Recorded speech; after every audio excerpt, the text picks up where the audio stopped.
Forum ini terbentuk karena mereka awalnya dari harapan dan kekhawatiran.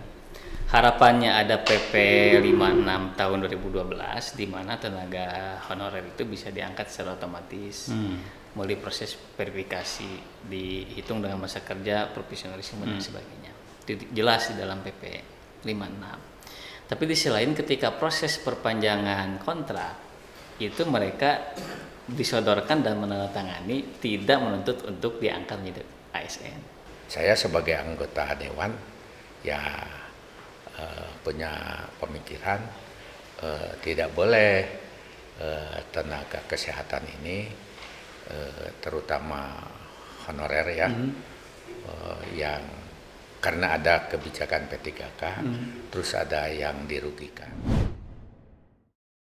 Selamat datang di Ngopi Bareng Hilmi Pramudia Podcast. Hari ini saya mau berbicara tentang isu yang sebenarnya cukup hangat. Sehangat kopi saya malam hari ini.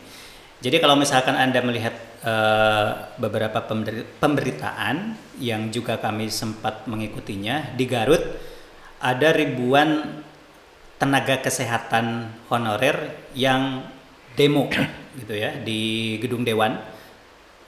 Meminta aspirasi mereka diperjuangkan. Nyaris sama mereka itu meminta diangkat menjadi ASN. Di Kabupaten Tasik masih beberapa hari kemarin juga tenaga kesehatan melakukan aksi unjuk rasa menyuarakan mereka ingin diangkat menjadi ASN begitu ya. Nah, malam hari ini sebenarnya saya punya dua narasumber yang dua-duanya sudah tidak asing lagi, gitu ya. Saya sapa senior dulu, Kang Yod Mintaraga, anggota Komisi 5 DPRD Provinsi Jawa Barat, fraksi Golkar. Biar lengkap gitu. Siap. Sehat ya Kang Haji? Alhamdulillah. Harus sehat. Harus sehat. Dan yang kedua, ini sahabat lama saya, Kang Henry Herlambang. Siap, Pak Helmi. Penasehat atau apa sih? Penasehat Forum Komunikasi Tenaga Kesehatan Non ASN ya. Jawa Barat. Itu ya. Jadi hari ini sebenarnya kalau bahasa ininya relate gitu dengan apa yang sedang kami beritakan dan apa yang sedang Kang Henry perjuangkan. Mungkin barangkali siapa tahu yang kemarin orasi kelihatan atau di belakang teman-teman kita ya. Oke. Kan kita berbicara dari awal dulu supaya pemirsa juga paham. Oh ternyata ada forumnya, Forum Honorer Tenaga Kesehatan Non ASN yang sekarang itu sedang memperjuangkan nasib mereka. Kalau di beberapa daerah standarnya hanya mereka ingin diangkat menjadi ASN gitu ya. Kapan forum ini dibentuk gitu? Apakah memang sudah lama atau memang hari ini merasa pemerintah kok ternyata tidak terpeka-peka gitu ya istilahnya sehingga forum ini akhirnya terbentuk? Gimana sejarahnya Kang? Baik, terima kasih Pak Hilmi. Mohon izin senior Pak Yod. Jadi memang terkait kronologis ke forum ini awalnya memang mereka tidak mengorganisir diri. Dan kami secara pribadi profesinya memang akademisi. Namun berdasarkan disiplin ilmu saya khususnya ini ada malapraktik kebijakan. Nah, salah satunya tenaga honorer yang kami advokasi itu adalah bidan dan perawat yang ditugaskan di setiap kecamatan sewilayah Provinsi Jawa Barat. Jadi ke depan kita belum mengadvokasi honorer secara keseluruhan. Namun karena yang mempercayai kami untuk melakukan advokasi itu baru PTT istilahnya. Nah, forum ini terbentuk karena mereka awalnya dari harapan dan kekhawatiran. Harapannya ada PP 56 tahun 2012 di mana tenaga honorer itu bisa diangkat secara otomatis. Melalui proses verifikasi, dihitung dengan masa kerja, profesionalisme dan sebagainya. Itu jelas di dalam PP 56. Tapi di sisi lain ketika proses perpanjangan kontrak itu mereka disodorkan dan menandatangani tidak menuntut untuk diangkat menjadi ASN. Oh iya. Gitu dilematisnya. Saya bilang lebih tinggi surat pernyataan atau peraturan pemerintah. Lebih pemerintah. Maka ini adalah temuan bahwa ada upaya birokrasi atau eksekutif lah untuk tidak melaksanakan peraturan pemerintah. Akhirnya mereka semangatlah untuk mengorganisir diri dan kami secara pribadi diangkat sebagai pembina. Kronologisnya begitu. Kan sebenarnya kasus ini tuh kayak bisa dikatakan klasik ya. Sudah terjadi tidak hanya di tenaga kesehatan. Kalau yang kita memang dengar kata honorer itu sebenarnya lebih ke identik kayak guru gitu lah kan ya. Sebenarnya gitu, dan ternyata yang terjadi juga kondisinya pada tenaga kesehatan. Di Jawa Barat datanya ada berapa Kang yang saat ini sedang yang kita memperjuangkan himpun itu untuk bidan dan perawat di puskesmas itu ada sekitar 800 ya. 800. Dan itu di SK pun terlihat karena SK-nya itu awalnya per orang, kemudian sekarang SK dilampiri dengan orang-orang yang di SK-kan.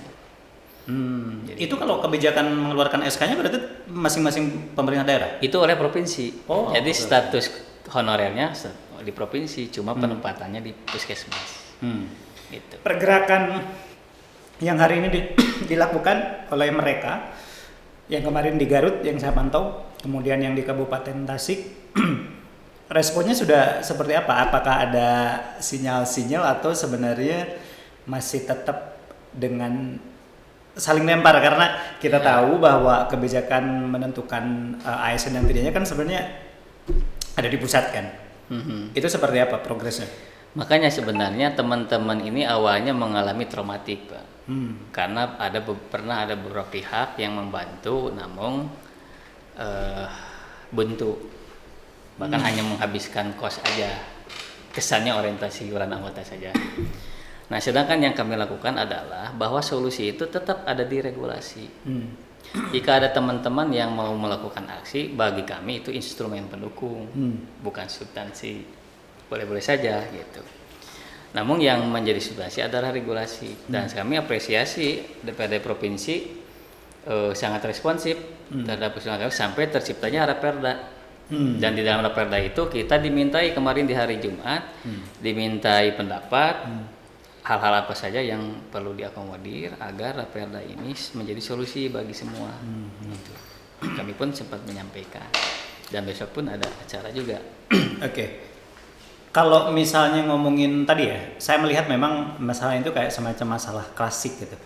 Lobbynya kan tidak hanya melakukan pergerakan, oke itu sebagai sebuah dorongan gitu. Tapi sampai saat ini dari forum misalnya dari penasehat atau dari pengurus, perjuangannya sampai mana gitu? Karena kan lobby-lobbynya tidak hanya di tataran grassroots ini gitu dengan melakukan demo besar-besaran. Apalagi tadi misalnya ngomongin tentang udah jelas itu PP-nya jelas segala macam.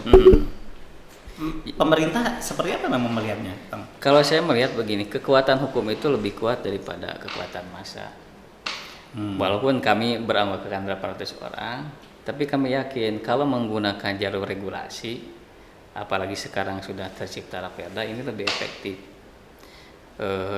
Keduanya juga anggota Tenakas itu dia sudah disibukkan dengan proses pelayanan. Jadi kalau kami advokasi untuk turun ke jalan, kasihan masyarakat tidak terlayani, mereka juga mengeluarkan kos. Perjuangan juga belum begitu efektif. Makanya kami meminta pada saat itu ada Pak Ari Rasid sedang reses untuk memediasi aspirasi kami.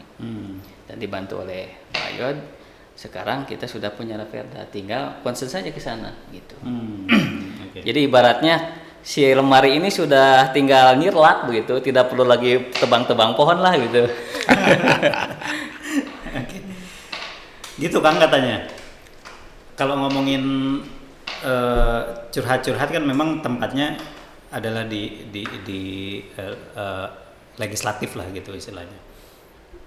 Akang melihat fenomena ini tuh kayak gimana sih gitu. Kemudian tadi kan sebenarnya sudah sedikit disinggung bahwa bahkan sudah mengapresiasi lah ada upaya, bahkan sudah merancang Raperda tentang tenaga kesehatan. Dari gambaran saja dulu gitu, fenomena ini seperti apa nih Kang?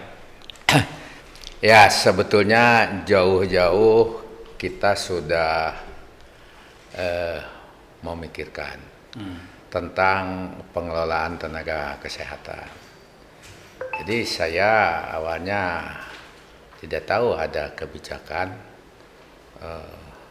di bidang kepegawaian tentang terbitnya berbagai peraturan perundangan, termasuk perubahan status honorer menjadi P3K ya. Tapi saya punya pengalaman dan PR yang harus diselesaikan karena beberapa tahun yang lalu 2017 kalau nggak salah kita buat perda tentang penyelenggaraan kesehatan di Jawa Barat. Tujuannya adalah kita ingin memberikan pelayanan kesehatan yang maksimal, merata dan berkeadilan untuk seluruh rakyat Jawa Barat. Dalam konteks itu, dalam penyusunan perda penyelenggaraan kesehatan itu ada 2 pasal yang mengamanatkan bahwa perlu ditindaklanjuti, membuat dasar hukum penyelenggaraan kesehatan secara teknis yang lebih mendalam. Pertama, pemerintah provinsi harus membuat perda tentang peningkatan usaha peningkatan kesehatan masyarakat. Yang kedua, perda tentang tenaga kesehatan. Ada 2 hal yang harus segera dibuatkan peraturannya agar memang pelaksanaan operasionalnya lebih mantap lah gitu. Nah, dalam perkembangannya ternyata teman-teman di eksekutif dan di dewan yang ditugasi di Badan Legislasi Daerah telah membuat agenda penyelenggaraan tenaga kesehatan menjadi prioritas. Selain memang telah terjadi semacam keresahan lah dari tenaga-tenaga honorer, termasuk tenaga kesehatan yang menginginkan mereka menjadi pegawai negeri sipil. Jumlahnya cukup banyak, mereka yang punya pengalaman dari sisi pengabdian lebih lama, dan tentu mereka sudah punya kualitas tersendiri di dalam memberikan pelayanan. Kan seperti itu awalnya. Nah, ternyata Raperda kesehatan ini cukup menarik gitu. Kenapa? Karena di dalamnya ada sejumlah persoalan yang muncul, diantaranya adalah perubahan status tenaga kerja di bidang kesehatan yang awalnya tenaga honorer harus menjadi P3K. Kenapa? Karena di peraturan yang diterbitkan oleh kementerian termasuk pendayaan aparatur negara dan reformasi birokrasi telah menekankan tahun 2023 itu sudah tuntas, tidak ada lagi honorer di Republik ini, termasuk di Jawa Barat, termasuk bidang kesehatan. Jawa Barat, di Provinsi Jawa Barat itu punya tenaga honorer kurang lebih 44.000. Itu 24 itu tenaga honorer yang tersebar di seluruh OPD di lingkungan pemerintah Provinsi Jawa Barat, termasuk di bidang kesehatan. Di bidang kesehatan sendiri jumlahnya sekitar 2.600 yang data saya miliki dari Badan Kepegawaian Daerah. Termasuk mungkin 800 tenaga perawat dan bidan itu. Tapi kalau diinventarisir lebih lengkap lagi mungkin lebih juga ya. Bisa lebih secara Gitu. data gitu ya. Jadi sebenarnya kan tenaga kesehatan itu bukan hanya perawat bidan kan, dokter juga ada. Iya. Nah, bicara kesehatan ini kan kita tadinya ingin pemerataan pelayanan kesehatan secara berkeadilan. Kenapa? Karena rakyat Jawa Barat yang 50 juta itu kan tersebar di 27 kota kabupaten dan sebagian besar kan di pelosok-pelosok pedesaan. Jujur saja sampai sekarang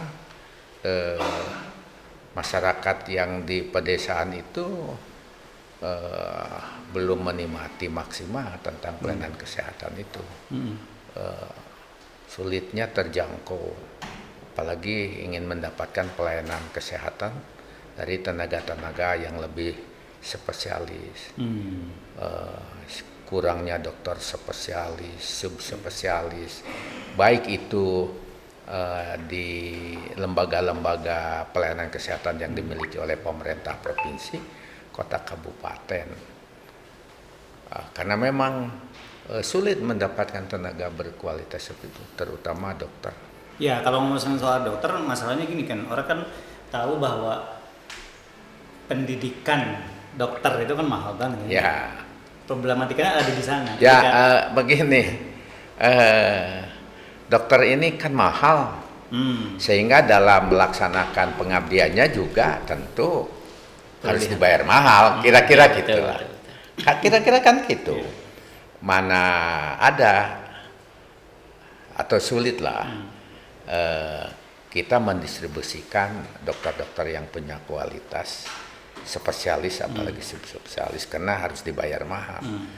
Sementara pihak pemerintah daerah belum mampu membayar yang seimbang gitu. Sementara mereka juga kayak dokter gitu. Akhirnya dokter-dokter yang seperti ini memilih pengabdiannya di daerah-daerah perkotaan. Saya paham betul daerah perkotaan itu penduduknya lebih banyak, masyarakatnya daya belinya lebih kuat, negara tinggi lebih loba menurut.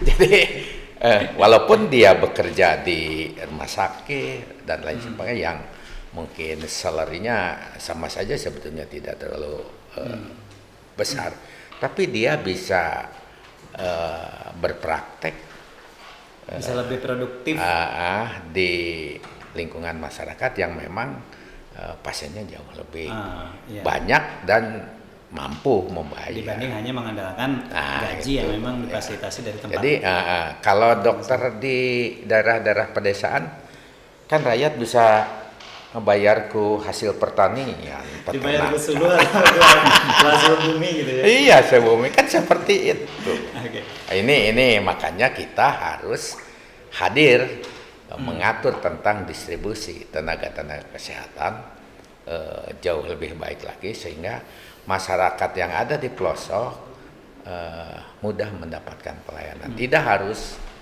pergi jauh ke kota. Kalau kami kan sebenarnya kebijakannya harus memikirkan masyarakat lebih luas kan. Kalau Kang Iri mungkin lebih bagus di tenaga kesehatan. Kalau Kang Yo juga honornya juga tadi misalnya bawahnya ada guru, tenaga pendidik misalkan kan, benar kan? Oh iya, 44.000 yang dimiliki tenaga honor oleh provinsi itu kan sebagian kecil kesehatan 2.600 lah gitu. Setengahnya, hampir setengahnya lah gitu. Ini bukan setengahnya, 2.600 dari 44.000 gimana? Saudara persen. Yang punya tenaga honor yang banyak itu kan pertama bidang pendidikan, kedua kesehatan dan yang lainnya Okay. Guru itu berapa? Puluhan ribu. Lebih banyak. Posisinya nomor 1 berarti. Okay. Jadi sebetulnya kita tidak hanya memikirkan itu, cuma kebetulan saja sekarang Raperda tenaga kesehatan sedang dibahas. Begitu ada demo, ada unjuk rasa, jangan-jangan ini yang lain juga bisa ngikutin. Pertanda-pertanda gitu. Iya. Ya, gitu. Kan Karena walaupun ada pola P3K, Dan itu tidak kuota yang diberikan oleh pemerintah pusat mungkin tidak mampu mewadahi tenaga honor yang ada sekarang kan gitu. Dan yang paling penting kerjaan saya adalah jika ini berlanjut dan harus dilaksanakan 100% kebijakan P3K itu tidak mustahil akan menjadi beban pemerintah. Karena dibebankan ke APBD. Karena memang ujungnya adalah perlu pembiayaan. Saya teringat dulu tahun 2017 manakala ada pengalihan kewenangan di bidang pendidikan SMA yang tadinya dari pusat kota kabupaten ditarik tahun 2017 itu ke provinsi. Ke provinsi. Makanya waktu itu kita menyusun APBD nambahnya berapa gara-gara itu? Hampir 10 triliun, 9, sekian triliun. Besar itu. Ya besar sekali. Dulu kondisi pada saat normal. Artinya fiskal daerah tidak terganggu. Sekarang kan 2 tahun terganggu dengan pandemi 19. Pandemi 19 itu menurunkan pendapatan kita hampir 10 triliun juga. Kan gitu kan. Jadi kalau kita ingin kembali normal, ya kita harus menaikkan pendapatan 10 triliun itu. Nah, sekarang ditambah yang tadi. Harus jauh. Jadi agak repot juga sehingga ada pemerintah kota kabupaten dengan kebijakan P3K ini nggak bisa bayar, baru bisa bayar kalau menjual asetnya kan repot gitu. Itu kasus di mana? Itu Kabupaten Pandeglang kalau nggak salah ya. Kerepotan ya. Ya bukan provinsi Jawa Barat tapi kan mungkin saja terjadi di Kabupaten Tasik juga. Ya betul. Ya itu kan semacam sampel gitu kan sebenarnya dan bisa terjadi di daerah-daerah lain. Memang soal P3K sebenarnya di beberapa daerah kan jadi di stop tuh karena APBD-nya ternyata nggak kuat gitu. Kayak pemerintah daerah itu kebebanan juga dengan kebijakan yang disampaikan dari pusat gitu. Pada akhirnya ternyata APBD juga nggak mampu bayar P3K. Tapi bagi saya sekarang yang lebih penting adalah tidak boleh ada tenaga kerja termasuk bidang kesehatan dengan kebijakan P3K itu mereka tersisihkan. Gitu. Kalau mereka tidak mampu diangkat sebagai ASN, PNS, kan sekarang ASN itu hanya ada PNS dan P3K. Lain depan setelah 2023 tidak boleh lagi ada honorer. Karena dihapus. Salah satu keresahannya juga itu gitu Kang. Yang sekarang SK-nya honorer, ya apa kabar saya gitu. Sementara daftar P3 terlolos, oke meren gitu. Kan P3 itu tidak otomatis tenaga honorer jadi P3K. Melalui proses tes. Katakanlah fit and proper test lah gitu. Sama proses seperti tapi kalau tidak lolos, nasib yang tidak lulus gimana itu? Oke. Nah, Kang, P3K ini memang tidak menjadi solusi bagi tenaga kesehatan yang di bawah forum Akang ini? Tidak sebenarnya. Kita memang karena rujukannya PP 56, tetap kita tuntutnya ASN. Coba saja kita ungkap dari segi definisi saja. P3K itu apa Pak Yumi? Pegawai pemerintah dengan perjanjian kerja. Dengan perjanjian kerja itu sama dengan honorer juga gitu. Cuma perubahan nama saja. Perjanjian kontrak kerja. Perjanjian ke kontrak kan gitu. Apa bedanya honorer dengan perjanjian kontrak? Beda casing. Kalau tadi saya di obrolan pun agak ini. Dulu mah seng-seong gitu. Sekarang pekerja seks komersial, apa bedanya begitu? Lebih diperhalus. Makanya sama dengan ketika kita meminta solusi menjadi P3K, itu sama dengan kita keluar dari mulut harimau masuk ke mulut buaya. Dan apalagi akan ada timbul beban APBD bagi pemerintah provinsi. Namun khusus yang kami perjuangkan sebenarnya tidak akan ada beban tambahan. Karena selama ini kontraknya juga dialokasikan pembiayaannya dari Provinsi Jawa Barat, cuma penempatannya saja di puskesmas. Gitu. Namun ada yang belum clear, kita terkesan dilempar atau seperti bola mainan begitulah. Bola pingpong Bola pingpong dilempar begini. kesana kemari gitu. Karena begini, SK dari provinsi, tapi tugas di kecamatan. Artinya pemerintah kabupaten yang harus mengajukan permohonan. Pemerintah kabupaten tidak mau kalau yang mengajukan dia yang membayar begitu problemnya. Provinsi juga ini akan menjadi kesempatan. Makanya saya memohon kepada Dewan ini harus melakukan pengawasan. Kang sudah sampai mana yang rencana raperda tentang tenaga kesehatan? Apakah sekarang masih menampung apa saja poin-poin yang akan dimasukkan dalam isi perda tersebut atau seperti apa? Ya pertama gini ya, sebagian masyarakat yang sudah mengabdi jadi tenaga honorer yang nanti dirubah casingnya menjadi P3K, ya alhamdulillah sajalah, berterima kasih. Karena masih banyak rakyat Indonesia yang nggak punya pekerjaan, mencari pekerjaan. Sebetulnya kan gitu, kita syukuri aja. Tapi tentu harus ada kepastian yang lebih memberikan jaminan hidup bagi mereka. Pengembangan profesi, ya, itu memang harus kita pikirkan. Saya sebagai anggota Dewan, ya punya pemikiran, tidak boleh tenaga kesehatan ini terutama honorer ya yang karena ada kebijakan P3K terus ada yang dirugikan, apalagi mereka jumlahnya cukup banyak, pengabdiannya cukup lama, dia sudah punya kualifikasi profesionalisme, kan ini merupakan aset sumber daya manusia. Sayang dong kalau diterlantarkan. Makanya kita berjuang bagaimana mewadahi dan memikirkan mereka. Walaupun sesungguhnya soal kepegawaian nasional ini kan menjadi kewenangan pemerintah pusat sebetulnya. Nah,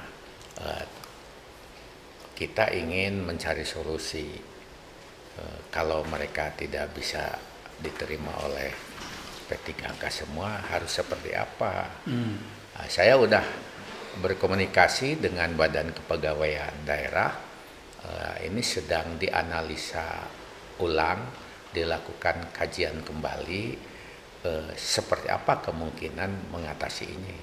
Karena endingnya jika rumusnya sudah dibentuk penanganan tenaga honorer ini ya, termasuk bidang kesehatan terselesaikan, kan endingnya dari mana duitnya? Kan harus dibayar. Kemampuan daerahnya seperti apa? Syukur kalau pemerintah pusat memberikan bantuan melalui dana alokasi umum. Kalau tidak dan diserahkan sepenuhnya kepada pemerintah daerah, provinsi, ya tentu provinsi mikir juga, ya udah aja yang sesuai dengan kemampuan kita, selebihnya yang tugas di daerah serahkan pada kota kabupaten, kan bisa begitu. Tapi kan kita harus secara komprehensif lah menanganinya. Solusinya luas dan karena komprehensif. ya Tasikmalaya, Banjar, Ciamis kan bagian dari Jawa Barat gitu. Jadi kita saya udah koordinasi, mereka lagi melakukan kajian ulang seperti apa penyelesaiannya. Dan aku yakin setelah saya mendapatkan informasi dari Kementerian Pendayagunaan Aparatur Negara dan Reformasi Birokrasi, kuotanya kan yang diberikan oleh pusat tidak akan mampu mewadahi honorer yang ada, jauh panggang daripada api. Ya nanti apa kita harus membiarkan mereka? Kan tidak. Apalagi saya dan teman-teman anggota dewan, ya harus berbuat sesuatu lah. Ya bagaimana kita bicarakan nanti dengan eksekutif solusinya. Kan rakyat kita itu. Betul. Ya apalagi itu tadi kan kemampuan mereka itu spesifik gitu kan. Ya apalagi tenaga kesehatan. Sudah teruji masa kerjanya. Yang dikerjakannya kan menyelamatkan nyawa orang. Ya, paling vital lah gitu Ya. dalam Sama aja, kalau orang pendidikan, saya juga tenaga guru, sama aja bagaimana mencerdaskan Mencerdaskan. kehidupan bangsa. ya, ya. Kan jadi apa yang sekarang kan sedang melakukan kajian apa nih yang poin-poin yang istilahnya harus diakomodir lah di ketika memang Raperda ini sedang diperjuangkan gitu. Oke, jadi di dalam dari jauh-jauh hari kita sudah didistribusikan rancangan perdanya. Jadi kita mengkaji bahwa satu di dalam rujukan mengingat atau payung hukum itu PP 56 perlu dimasukkan. Mungkin tidak terkemot sehingga kepentingan kita tidak terkemot juga. Kedua, kita pun menyampaikan bahwa harus diingat kita harus ada yang diprioritaskan. Indikator prioritas itu satu, pemerataan pelayanan tercapai. Kita di setiap kecamatan sudah ada. Kedua, kualitas teruji. Sudah 20 tahun, ada yang 15 tahun, paling sudah ada yang 20 tahun juga. Itu masa kerja artinya mereka sudah teruji dari segi pelayanan. Kemudian loyalitas. Mereka mengabdi walaupun negara mengontraknya, dia tetap begitu. Maka kami melihat ini harus diprioritaskan. Nah, itu sudah dimasukkan. Jadi kategori prioritas harus dibatasi dan terukur. Salah satunya adalah forum yang sedang kami perjuangkan. Gitu. Kalau pergerakan-pergerakan seperti itu, menurut Kang gimana tuh? Ya, kita kan situasi sekarang. Kita sedang membahas lah, pertama Raperda ini sudah jauh dibahas. Kita sudah melakukan rapat kerja dengan dinas OPD sebagai leading sector ya. Kita sudah konsultasi ke Jakarta. Besok juga akan ada pembahasan. Kita mengundang dinas kesehatan, kita mengundang Badan Kepegawaian Daerah, kita mengundang Biro Hukum, kita mengundang juga BPKAD dan Bapeda yang tergabung di dalam TAPD yang akan menentukan nanti kebijakan alokasi anggaran. Besok hari Kamis jam 14 kita akan bicara lebih lanjut. Kita sudah mendapat masukan dari forum-forum tenaga kesehatan, macam-macam itu forumnya banyak juga gitu ya. Dan waktu saya hadir juga yang lebih banyak yang hadir tuh kaum perempuan. Dan di Kabupaten Tasik, Kota Tasik itu jauh lebih banyak yang hadir. Saya nggak tahu itu. Itu perwakilan tiap daerah hadir semua waktu itu. Dikira itu bukan orang Tasik saya. Padahal rakyat kita gitu. Nah, insya Allah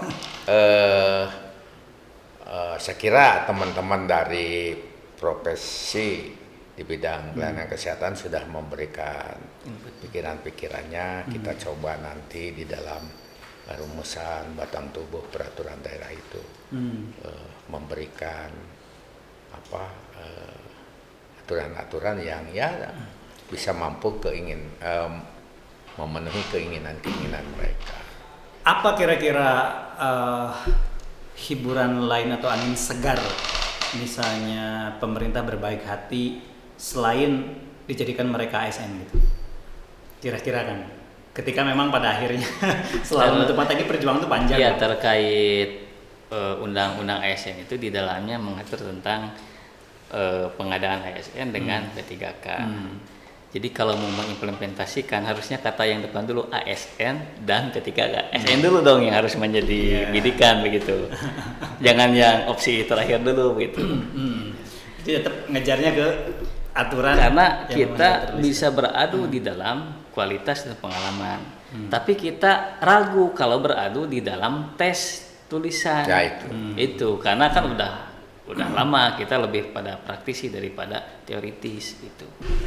Nanti kita update lagi di lain kesempatan, dan ya itu tadi forum perjuangan ini mudah-mudahan bisa tidak hanya sampai di sini saja perjuangannya sampai kapan nanti, tapi setidaknya apa yang sudah dibicarakan kita sudah menangkapnya dan mudah-mudahan aja akan kita bersama. Sampai di sini untuk ngopi bareng Helmi Pramudia di kesempatan hari ini. Mohon maaf bila ada salah kata. Assalamualaikum warahmatullahi wabarakatuh. Sampai jumpa.